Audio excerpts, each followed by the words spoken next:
Thank you for tuning in. E.Marie here. If this is your first time on my channel, please go click the subscribe button. I promise you guys, going to be way more consistent. So thanks for rocking with me. Thank you to my new subscribers because I already see that I have some news. So thank you guys for funneling on in. Okay, so I applied to this program.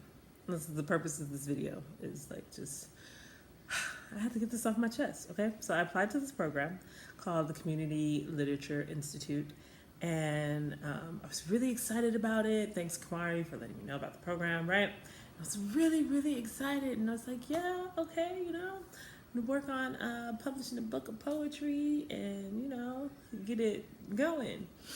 And I didn't get in, guys. I got denied. And for a second, it hurt my heart. It did. I was really sad. And then I thought about it. And I thought about everything that's going on in my life. And sometimes God will let you get a no, because that no is going to push you to start moving in the direction where you really need to go, right? So the reason I got denied is because CLI wants to work with people who have never published a book. They want to work with people who are trying to figure this thing out. And you know what? I've published a book before. I know, right? You didn't know. You had no idea, right? And that's the problem. I published this book and hardly really anybody knows about it. Because for whatever reason, self-doubt, I didn't market the book.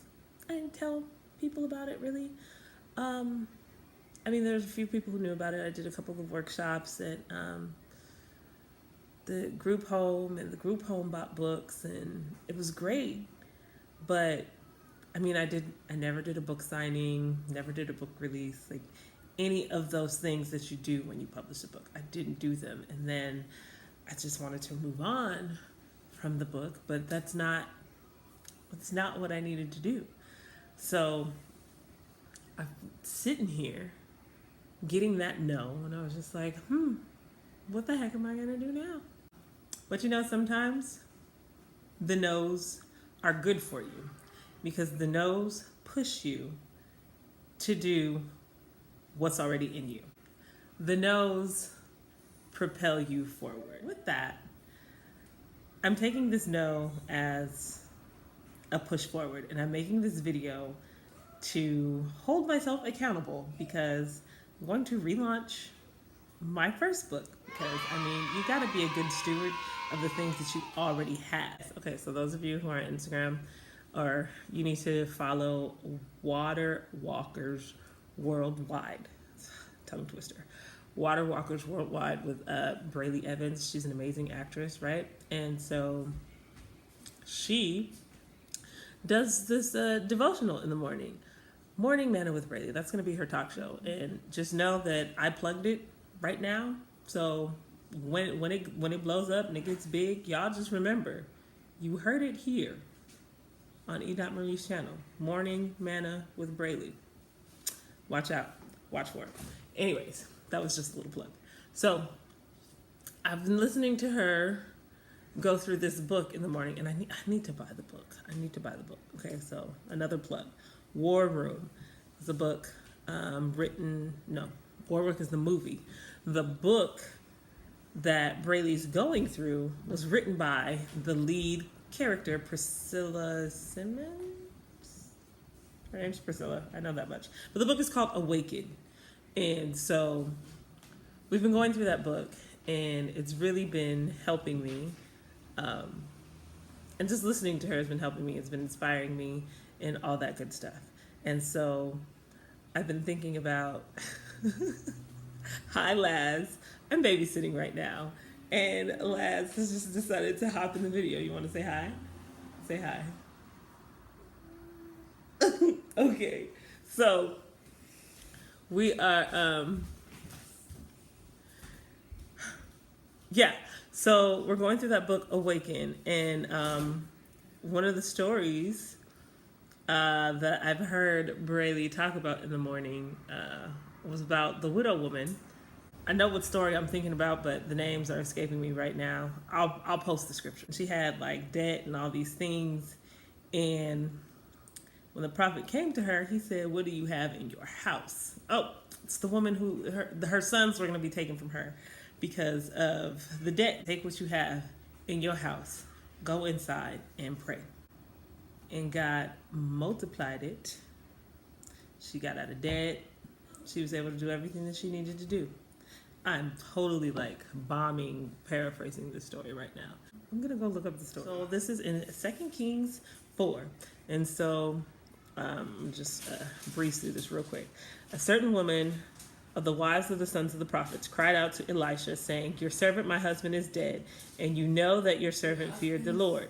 And the creditor is coming to take my 2 sons to be his slaves." So Elisha said to her, "What shall I do for you? Tell me, what do you have in the house?" This is key. "What do you have in the house?" And she said, "Your maidservant has nothing in the house but a jar of oil." Then he said, "Go borrow vessels from everywhere, all of your neighbors, empty vessels. Do not gather just a few. And when you have come in, you shall shut the door behind you and your sons. Then pour it into those vessels and set aside the full ones." So she went from him and shut the door, and behind her and her sons, who brought the vessels to her, and poured it out.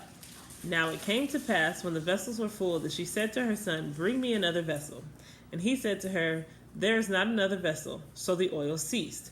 When she came and told the man of God, he said, "Go sell all the oil, pay your debt, and you and your sons live on the rest." So why am I saying this? She already had what she needed. I was trying to go to this program, right? So that I can learn how to publish a book.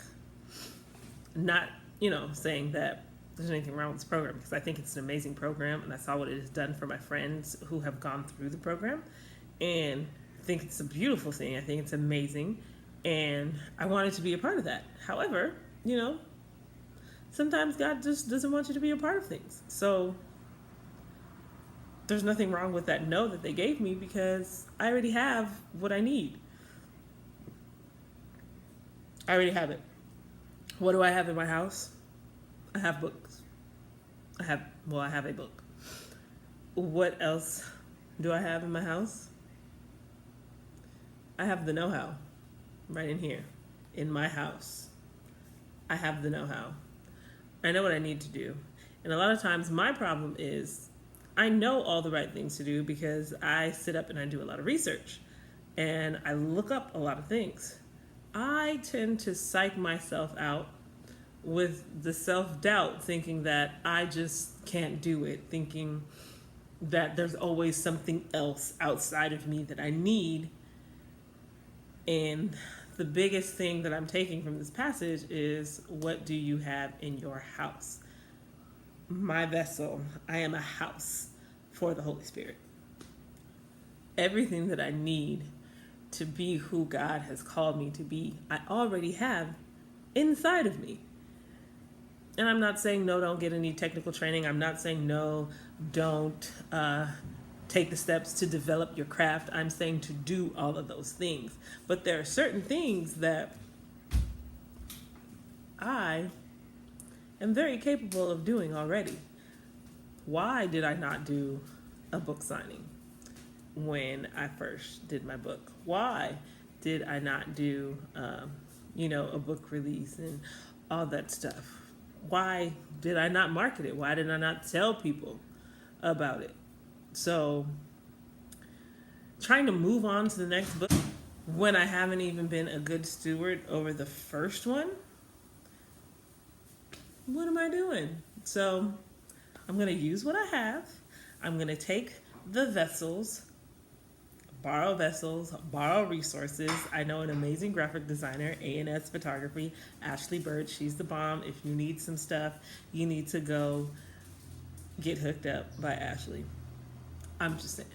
So, yes. if you haven't noticed, I'm all about promoting other people besides myself. I think that's part of my problem too. I'm always talking about somebody else, and then I don't really promote myself that much. So hopefully I can take some tips from Shameless Maya and shamelessly let people know what it is that I do without feeling awkward or feeling weird about it. Why do we feel weird about that type of stuff? I'm sincerely just letting you guys know I'm relaunching my book. So that's what this video is. I'm relaunching my book, These Dry Bones. Thank you, CLI, for telling me no, so that I can be a good steward of what it is that I have in my home already. So thank you for the no. Guys, girls, however you feel like you want to identify, I don't know. I don't know. But the no's, there's nothing wrong with hearing no. The no's shouldn't break you. The no's should propel you forward. The no should cause you to take a step back, evaluate and assess the situation, look things over, pray, listen for what the Lord has for you. And this is where I am right now because of that no. That no has just pushed me to move forward in something that was kind of in the back of my mind, but I was just like, I don't know. But no, I'm going to relaunch the book. These Dry Bones, coming soon. Let me just get that new book cover design from A&S Photography. And yeah, be on the lookout, guys. I'm just, after spending 5 years doing some stuff that I had no business doing, it's time for me to just go ahead and live life the way God intended for it. And so thank you guys for watching. Be on the lookout for the relaunch of These Dry Bones. This video is basically to hold me accountable. I'm letting you guys know, so feel free, DM me, Instagram message me, Facebook message me, whatever, and ask me how the book is coming. It holds me accountable. And there's no reason why I can't put myself on the same schedule that CLI would have had me on and be working on my second book at the same time while I'm doing this one. There's no reason why I can't do it. So yeah, thanks for watching, guys. I really appreciate the love. Again, subscribe. Also, those of you who have stayed to the end, thank you for watching. I'm having a birthday party. September is my birthday month. So, woo! Party on September, babies. Woo, woo, woo. I'm having an open mic. So for those of you poets, singers, musicians, whatever, come get on the mic. Come celebrate my birthday with me in Inglewood at The Spot on Manchester. September 30th, I will leave a flyer posted right now so you can see. And yeah, come vibe with me for my birthday. Hey. And if you like to wake up in the morning, tune in to Morning Manna with Brayley at 6:30 on Instagram live at Water Walkers Worldwide. And this video is long enough, so I'm going to stop talking now. I love y'all. Remember to love hard and live abundantly.